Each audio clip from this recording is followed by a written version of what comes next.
Alhamdulillahirabbil alamin wassalatu wassalamu ala sayyidina Muhammadin wa ala alihi wa ashabihi ajmain. Asyhadu an la ilaha illallah wa la syarika lah wa asyhadu anna Muhammadan abduhu wa rasuluhu nabiyya ba'da. Saudara sekalian, alhamdulillah pada pagi ini kita bisa lanjutkan kembali pembahasan kita dalam pertemuan ke-6. Ya, sebagaimana minggu kemarin sudah kita bahas berkaitan dengan topik kita pilar sistem ekonomi Islam. Saya mungkin akan sedikit mereview dari apa yang kita diskusikan kemarin, ya, bahwa bicara tentang ekonomi Islam ini, di mana bicara tentang masalah kepemilikan, pengelolaan dan distribusi, di mana kepemilikan itu sendiri terdiri dari kepemilikan individu, umum dan negara, dan pengelolaan berkaitan dengan pemanfaatan, pengembangan dan distribusi ini menggunakan mekanisme ekonomi maupun mekanisme non ekonomi. Sebagaimana semakin sudah disampaikan bahwa konsep kepemilikan Islam ini berbeda, ya, bahkan bertolak belakang dan konsep apa yang ada pada sistem kapitalisme dan sosialisme. Kita paham bahwa dalam sistem ekonomi kapitalis demikian memberikan kebebasan kepada masalah individu, ya. Jadi seorang individu bebas menguasai apapun faktor-faktor produksi, baik itu sumber daya alam, tenaga kerja maupun modal. Sebaliknya dalam sistem ekonomi sosialis justru ini yang kemudian menghilangkan secara keseluruhan maupun sebagian, ya, kepemilikan individu, ya. Jadi kita tahu bahwa dalam rezim atau dalam kekuasaan sosialisme ini bagaimana individu yang menguasai faktor-faktor produksi ini kemudian dilarang karena dianggapnya kebutuhan manusia itu sama, ya. Maka yang kemudian dilakukan adalah sama rata sama rasa, ya. Ini yang tidak sudah fitrah manusia. Nah, kalau kita bicara tentang kepemilikan dalam Islam, bahwa harta ini hakikatnya adalah milik Allah Subhanahu wa taala. Kita hanya dititipi, ya, atau dititipkan harta ini karena dalam walaupun kita meninggal atau apa, tidak ada yang bisa kita bawa kecuali kita dibungkus dengan kain kafan, kan begitu, ya. Hanya saja kemudian Allah mengizinkan kepada manusia pun untuk memanfaatkan harta tersebut dengan sejumlah aturan, ya, mana yang boleh dan mana yang tidak. Jadi tidak sebebas-bebasnya apa yang dalam sistem kapitalis, ya. Nah, kalau kita bicara tentang kepemilikan dalam Islam, maka kita mengenal dalam hal ini kepemilikan individu, ya, milkiyatul fardiyah, kepemilikan umum adalah milkiyatul ammah, ya, dan kepemilikan negara atau milkiyatul daulah, ya. Nah, apa yang dalam ruang lingkup kepemilikan umum ini, individu ini, artinya disitulah kemudian Allah memberikan izin, ya, pada siapapun untuk mendapatkan dan memanfaatkan barang tersebut, ya. Sebagai pemilikannya, ya, misalnya kita pertama adalah bekerja, ya. Dengan bekerja kita mendapatkan gaji atau upah, maka kita bisa membeli barang, ya, yang itu akan menjadikan hak kita. Ya, laptop misalnya Anda punya, ya, jadi Anda membeli, ya, dan sebagainya, atau orang tua sudah memberikannya dan sebagainya. Termasuk dalam hal ini adalah sumber dari harta waris. Disitulah kemudian Islam memberikan satu tentang fikih faraid, ya. Jadi hukum waris itu agar terdistribusi sesuai dengan aturan Allah Subhanahu wa taala. Di samping juga pemberian negara kepada rakyat, ya, baik itu kemudian bantuan modal ataupun tanah sebagaimana kita kenal, dan sistem kalau dalam Orde Baru itu adalah transmigrasi. Adapun harta yang diperoleh tanpa daya atau upaya, artinya itu pemberian bisa jadi hadiah atau hibah atau zakat bagi 8 asnaf, ya. Nah, sebagaimana juga kemarin disampaikan bahwa kepemilikan umum, ya, milkiyatul ammah ini di mana Allah Subhanahu wa taala yang memberikan, ya, hak kepada masyarakat atau umat, ya, untuk dilakukan secara bersama-sama, ya. Nah, ini yang kemudian dilarang atau tidak boleh dikuasai oleh seseorang, bahkan oleh swasta maupun asing, kan gitu, ya. Apa yang terkategori dalam kepemilikan umum ini, di mana manfaat kolektif oleh masyarakat ini dirasakan, ya. Artinya masyarakat tidak lepas dari kebutuhannya, seperti mata air, ya, atau air sendiri. Saya pernah sampaikan bahwa untuk air yang dibolehkan dimiliki oleh individu, ya, itu adalah air seperti sumur, ya, karena pada dasarnya sumur itu kan tidak meluap atau istilahnya tidak melimpah, ya, sumbernya, ya. Atau mungkin kita yang ada di rumah-rumah kita biasanya itu adalah jet pump, ya. Jet pump ya hanya ditarik pada saat butuh saja, kan gitu.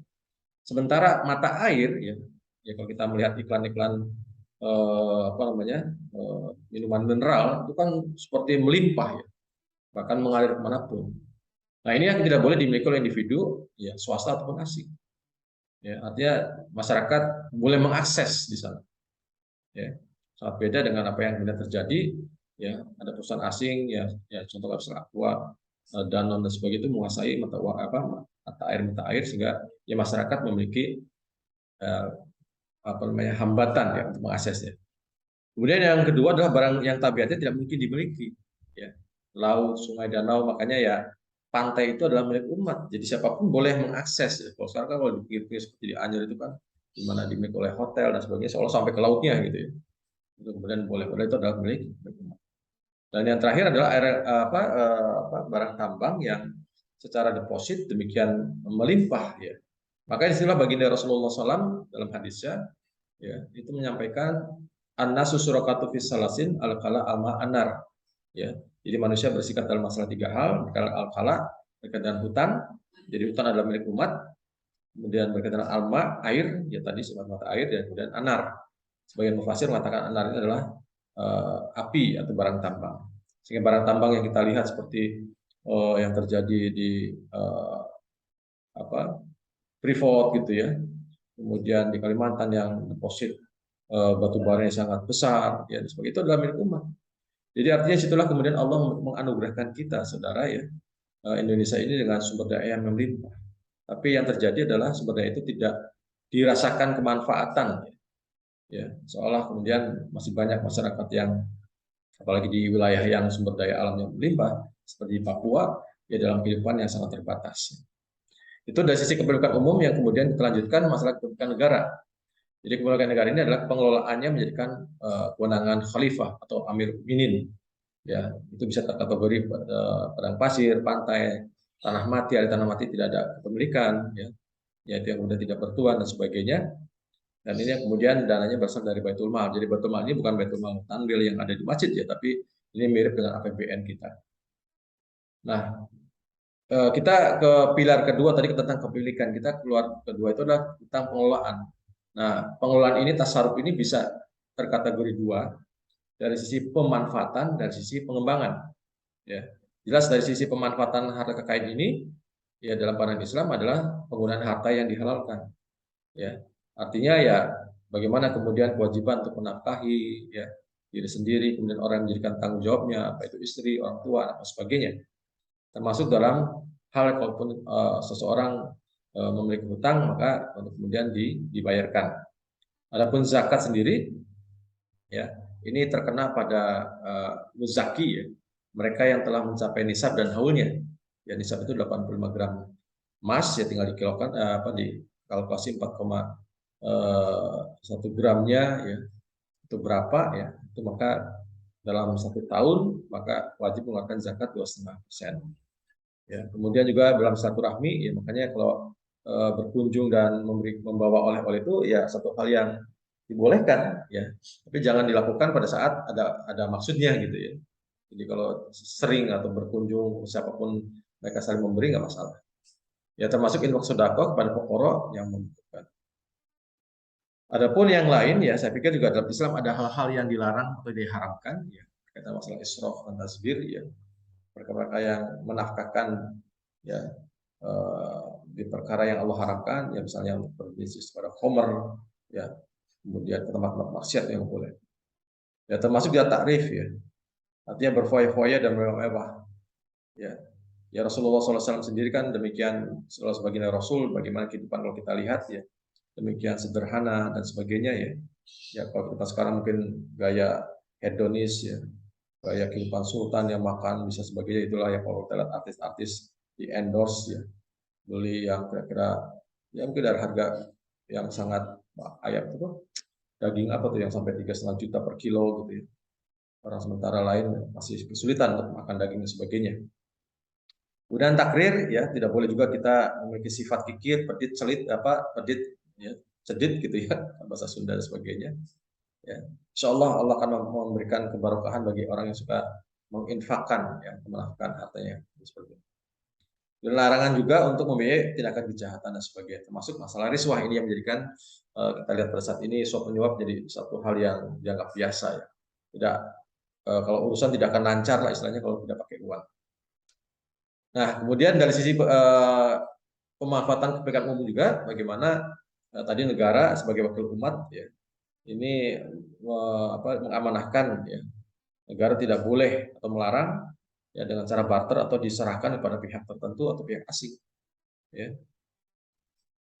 Nah, kemudian dari sisi pemanfaatan kepemilikan negara pun kalau kita lihat ya, entah itu kemudian harta yang ada pada Baitul Mal ya seperti zakat ya, kemudian diberikan kepada siapa yang membutuhkan ya, atau kemudian memang zakat mal seperti APBN juga ada kompensasi terhadap aparatur negara dan apa namanya ya kalau di kita mungkin TNI dan Polri ya, itu adalah gaji yang diberikan oleh negara ya, atau pembagian yang berhak dari sisi kemaslahatan, termasuk ada hal yang menimpa seperti musibah itu juga harus disiapkan itu ya, dana apa namanya antisipasi ya, kalau kita mau Badan Penanggulangan Bencana Nasional dan sebagainya kan namanya bencana tidak bisa diprediksikan gitu, tapi harus dialokasikan.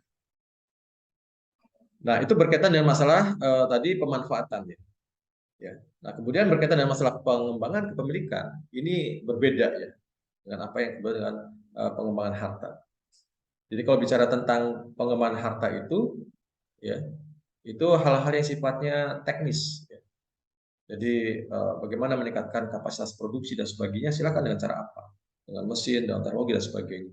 Makanya dalam hal ini sistem ekonomi Islam tidak membahas ya berkaitan dengan masalah pengembangan harta. Ya, artinya keterampilan dan keahlian ini kan sebagaimana Rasulullah SAW pernah gagal ketika sahabat menanyakan tentang penyerbukan kurma. Maka Rasulullah mengatakan antum a'lamu bi umuri dunyakum. Kalian lebih tahu masalah urusan dunia kalian. Artinya masalah teknologi silakan. Tidak kaitan dengan misalkan ada mau produksi ini dalilnya apa enggak. Ya, dengan cara apa, mengelolanya dengan apa dan sebagainya itu silakan. Nah, sementara kalau kita lihat dari sisi pengembangan harta kepemilikan tadi harta yang kepemilikan, justru ini harus terikat dengan hukum-hukum syariat Islam. Ya, yang mengatur dengan apa yang dibolehkan dan apa yang dilarang. Ya, ini tidak lepas dari beberapa pembahasan berkaitan masalah pertanian, perdagangan, industri dan jasa. Nah, ya. Dan saudara sekalian, kalau kita melihat dari sisi pengembangan kepemilikan ini, ya paling tidak tiga subtopik ya. Pertanian, perdagangan, industri ini punya keunikan, punya kekhasan dalam Islam yang tidak dimiliki atau tidak diatur dengan sistem ekonomi yang lain. Ya. Nah, contoh dalam masalah lahan pertanian, mengelola tanah. Jadi dalam Islam, ya setiap individu yang memiliki lahan pertanian itu dipaksa ya untuk mengelola tanahnya sendiri secara optimal. Artinya apa? Ya kalau kita dalam bicara ekonomi pertanian atau ketahanan pangan ya, atau kita ada ya mata kuliah itu ya, maka ini menggambarkan lahan pertanian itu selalu produktif, tidak kemudian dibiarkan, tidak kemudian ditelantarkan. Makanya hukum yang selanjutnya, ya nanti harusnya ada dalil, tapi ini sebenarnya ada pembahasan tersendiri, saudara ya. Itu adalah bagi siapa saja yang mentelantarkan lahan pertanian lebih dari 3 tahun, ya maka negara berhak mengambil alih kepemilikan tanah tersebut dan diberikan kepada siapa yang membutuhkan. Ini luar biasa. Ya walaupun saya dengar, saya juga belum baca, tapi saya pernah mendengar itu katanya di hukum agraria kita kalau ditelantarkan lebih daripada 60 tahun. Ya 60 tahun terlalu lama ya. Makanya dalam pandangan sistem ekonomi Islam ini negara punya pencatatan yang baik ya. Bagaimana tahun pertama, tahun kedua itu bagaimana dilihat mana lahan-lahan yang produktif, mana yang tidak, akan dilihat siapa yang milik yang punyanya. Kalau lebih dari 3 tahun maka diambil alih. Jadi beda dengan sistem kapitalis yang sekarang seolah tanah itu adalah investasi. Mau diapakan, mau ditelantarkan, mau dibiarkan, nggak masalah. Ya memang tanah biasanya makin lama makin mahal kan gitu. Ya. Beda dengan kendaraan kan gitu. Tapi dalam Islam tidak seperti ini ya.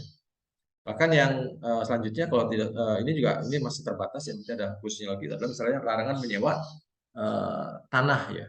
Padahal itu satu realita yang hampir terjadi di kita ya, di daerah saya, di daerah kampung-kampung itu banyak rata-rata yang punya tanah itu disewakan, padahal itu nggak boleh. Ya, artinya disitulah harus kemudian dikelola oleh si pemilik tanah. Ya. Nah itu yang berkaitan dengan masalah pengelolaan tanah. Jadi ini dua hal ini saja ya sangat berbeda dengan apa yang ada dalam sistem kapitalis maupun sosialis. Baik, kemudian kita bicara tentang perdagangan. Ya, ini juga kalau kita perhatikan, ya kita boleh melakukan transaksi dan sebagainya ya. Sebagaimana dalam proses dalam kita selalu demand dan supply dan sebagainya itu kan biasanya proses nanti dalam sistem perdagangan. Tapi tentu ya sekali lagi ini kan dalam realita saat ini banyak sekali pedagang-pedagang. Makanya Rasul selalu mengatakan hati-hati dengan pedagang. Walaupun awalnya Rasul dalam hadisnya itu banyak pintu rizki ya Allah bukakan melalui perdagangan. Tapi di situ juga diancam ya. Disitulah kemudian banyak ya dari pedagang yang masuk neraka gara-gara ya ini ya menjual beli barang dagangan yang diharamkan dengan cara menipu ya. Ya saya ingat dulu waktu di televisi mana saya lupa ya. Pokoknya tiap sore itu ada saja ya yang di tayangan berkaitan dengan kecurangan. Apa itu nggak pakai makanan pakai boraks ya, pakai pewarna, ayam tiren yang kemudian diolah, ayam mati kemudian diolah lagi dan sebagainya ya. Kemudian timbangan yang dikurangi dan sebagainya. Jadi macam-macam ya. Termasuk juga aktivitas melakukan riba. Pinjam meminjam yang kemudian menggunakan riba. Ya, kalau di pasar-pasar itu kan banyak orang yang membutuhkan modal, tapi kalau lewat perbankan agak ribet, ya harus ada agunan, harus ada macam-macam, ya mendingan pinjam ke rentenir. Ya, makanya kemarin sempat muncul apa tuh pinjaman pinjol ya, pinjaman online itu. Ya, ya. Itu kan jadi satu potret bahwa masyarakat membutuhkan dana, tapi ya sistem tadi ribawi. Termasuk dalam Islam yang menarik, saudara, ya makanya ini yang sekarang terjadi adalah larangan negara mematok harga. Ya. Ini pada saat paceklik, ya pada masa Rasulullah itu pas sahabat datang ke Rasul, ya Rasul, cobalah dipatok harga itu supaya kami punya kepastian harga. Kata Rasulullah, lah tidak, Allah yang menguasai. Artinya apa? Disitulah kemudian, saudara, ya berkaitan dengan masalah menentukan harga yang kita kenal dengan plafon price, plafon itu atas ya, harga tertinggi, dan floor, lantai, harga dasar. Itu secara teori kesannya itu kan melindungi konsumen atau produsen. Ya. Makanya head ya, kalau Anda beli obat itu selalu ada tulisan head. Nggak boleh harga obat itu lebih dari harga yang dipatok. Ya. Atau itu dulu ya, head ya. Itu kan kesannya adalah melindungi konsumen. Sementara floor price, harga dasar, ya, itu biasanya melindungi produsen, misalnya petani. Ketika panen kan biasa harga gabah jatuh. Ya. Maka tidak boleh harga itu di bawah harga patokan dasar. Ya. Nah, artinya apa, saudara? Kebijakan ini di lapangan tidak pernah terjadi. Ya. Pasti ketika harga panen, ya itu adalah harga pada jatuh karena ya surplus ya. Ya meski kalau dalam panen ini misalnya apa tuh Bulog ya membeli beras dari petani dan sebagainya, tapi apa semua petani kemudian dibeli kan tidak. Ya beras tertentu saja yang memenuhi kriteria.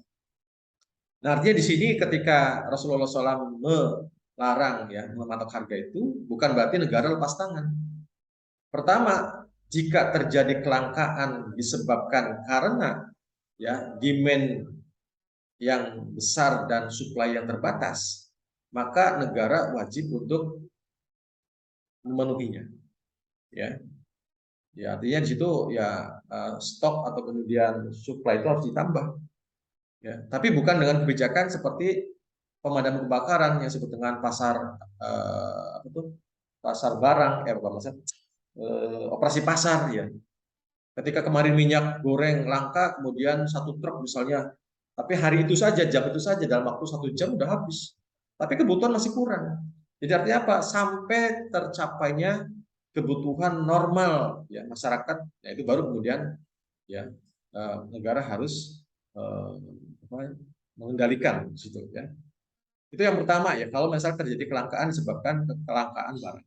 Yang kedua, kalau terjadinya kelangkaan barang itu disebabkan karena kecurangan, adanya penimbunan, ya dan sebagainya. Kayak kemarin BBM mau naik, sudah naik, kemudian ada yang masih mau mencari keuntungan dengan cara menimbun.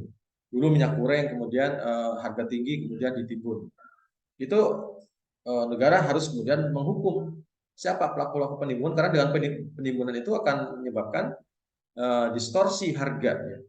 Jadi beda saudara antara inventory. Jadi kalau kita dagang itu harus punya inventory ya, cadangan ya.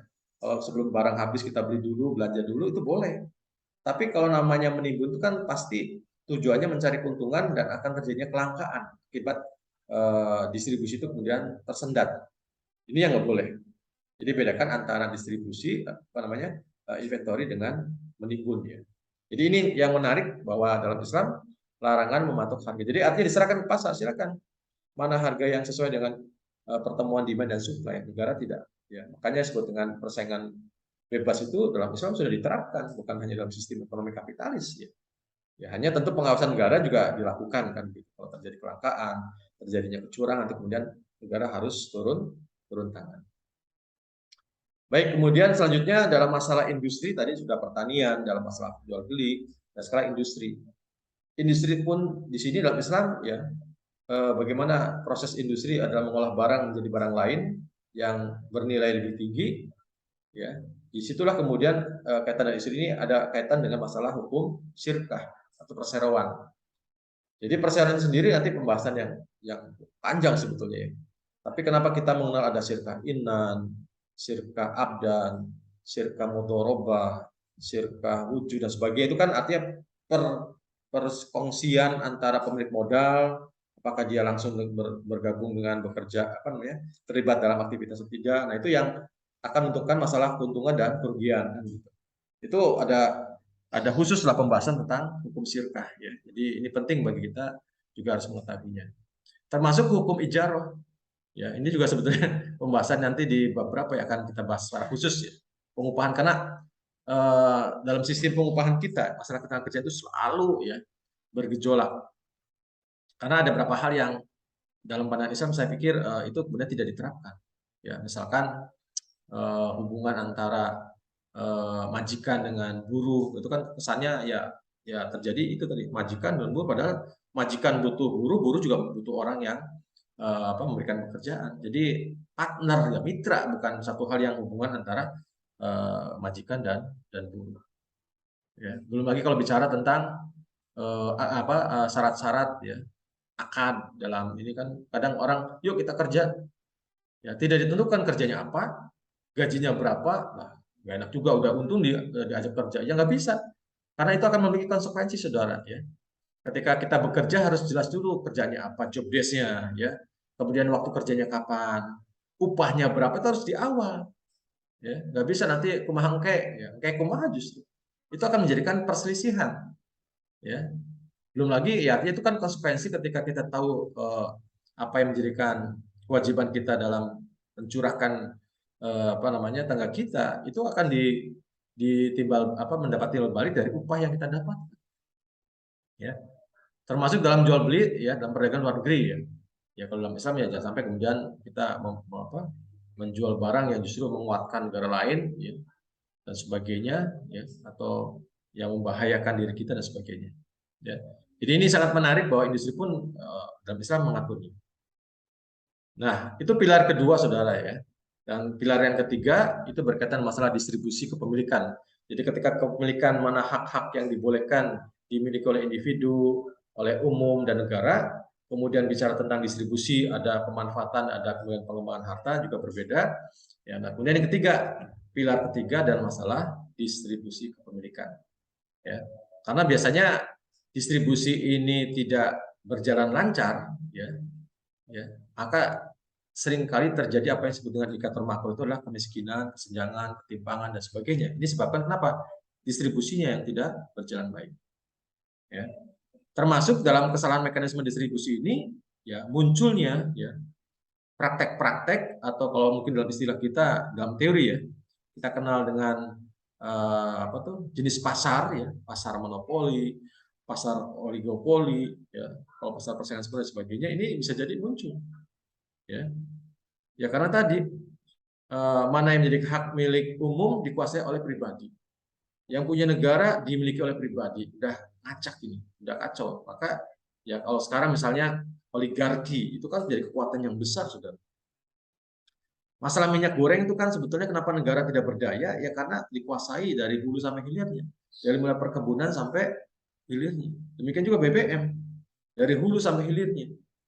Ya, ya. Jadi makanya ya kalau kita tahu undang-undang Minerba sendiri, kenapa misalkan BBM harus dicabut? Ya karena pemain luar untuk masuk ke Indonesia kalau masih ada subsidi, gitu ya, maka ini tidak kompetitif.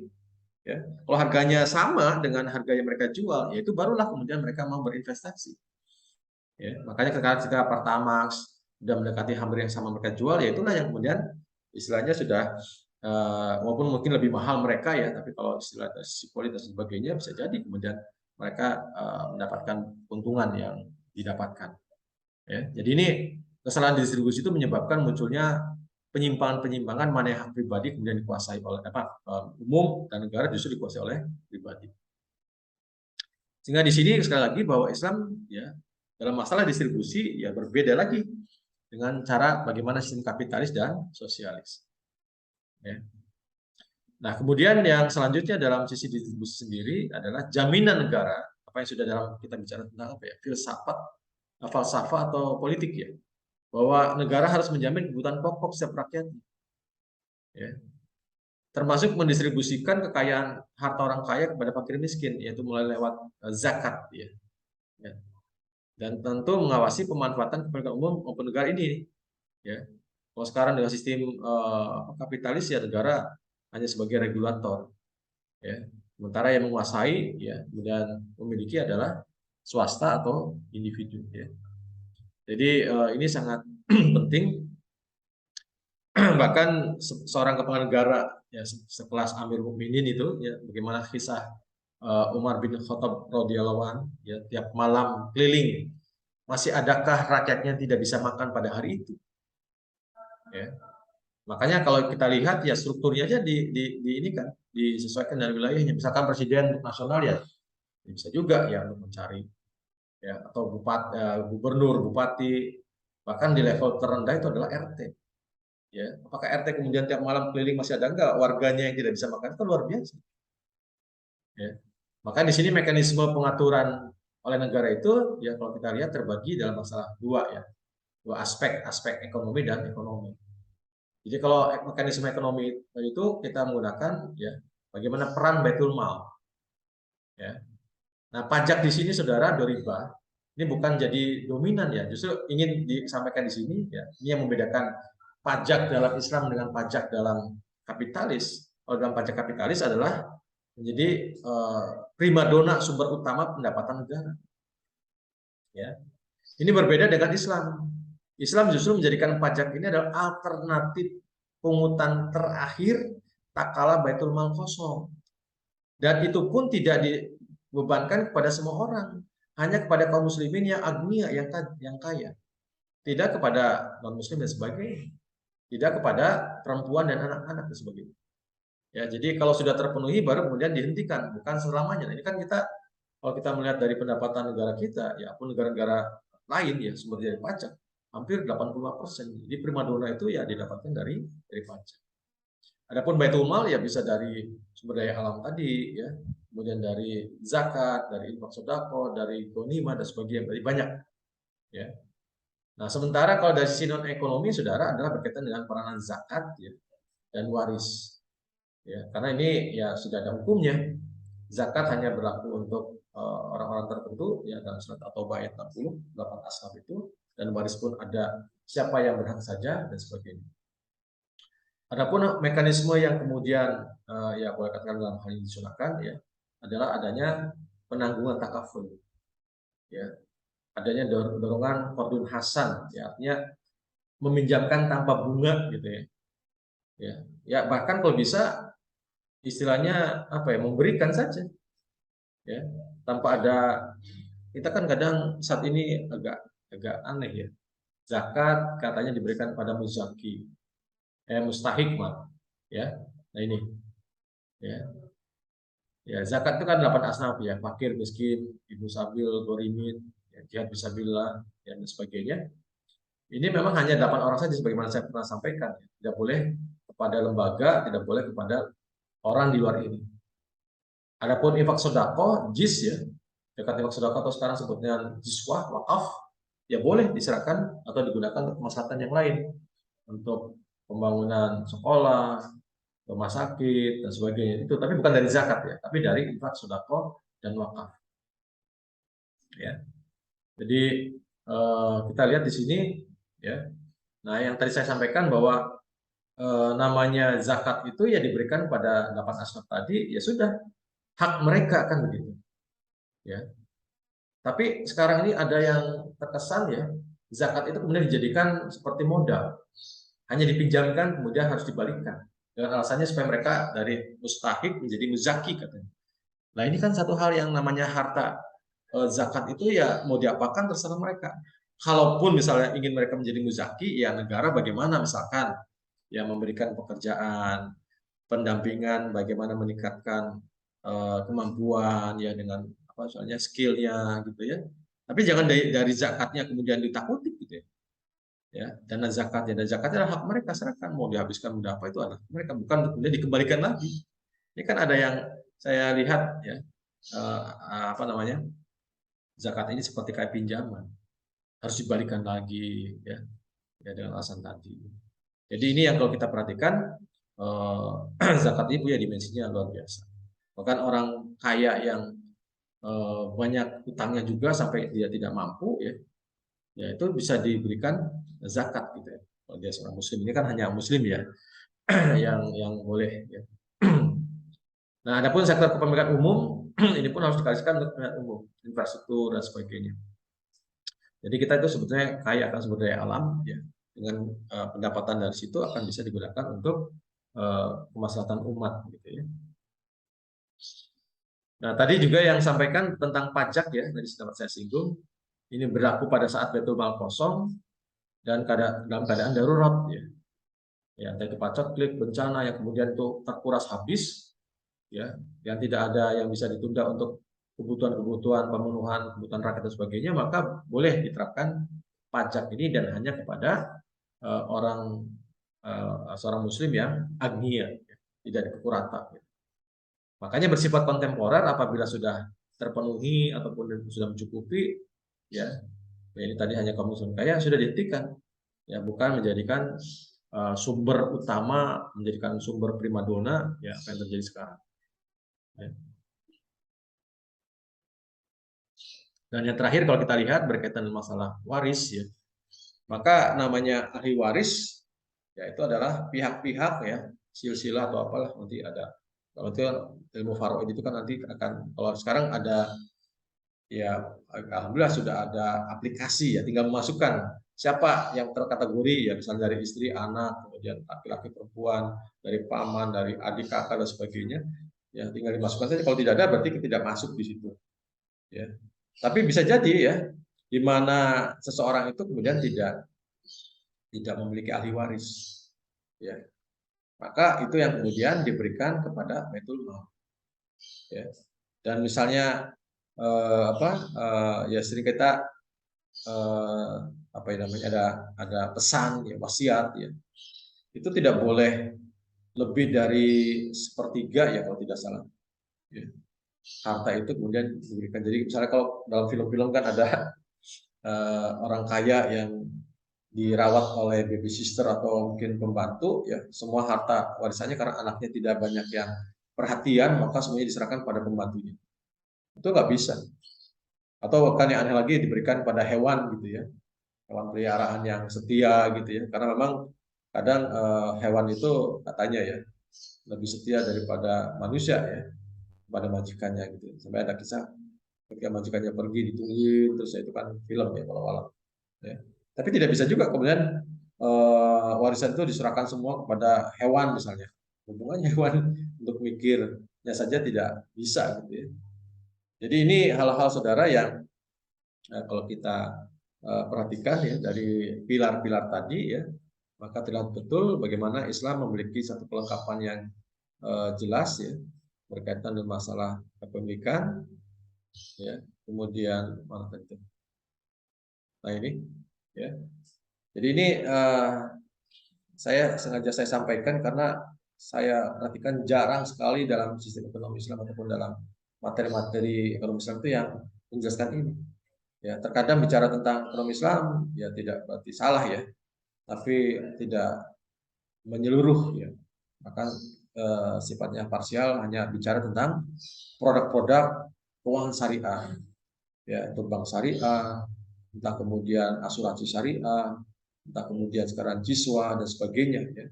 Padahal kalau kita lihat di sini banyak hal yang kalau kita perhatikan pelanggaran-pelanggaran ya dalam sistem kapitalis ini yang kemudian tidak sesuai dengan aturan Islam, seperti kepemilikan individu ya yang lebih dominan, ya. Padahal ada keumuman.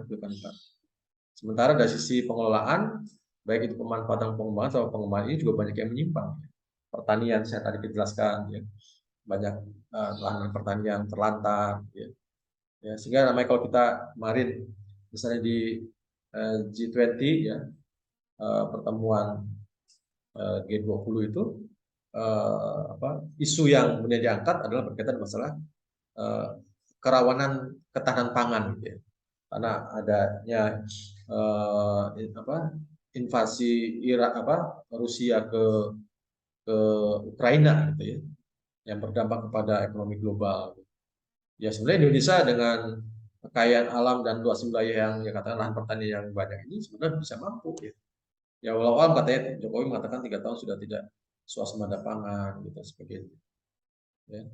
Tidak mengimpor maksudnya, ya, tidak mengimpor pangan dan sudah semena-mena ya dan sebagainya.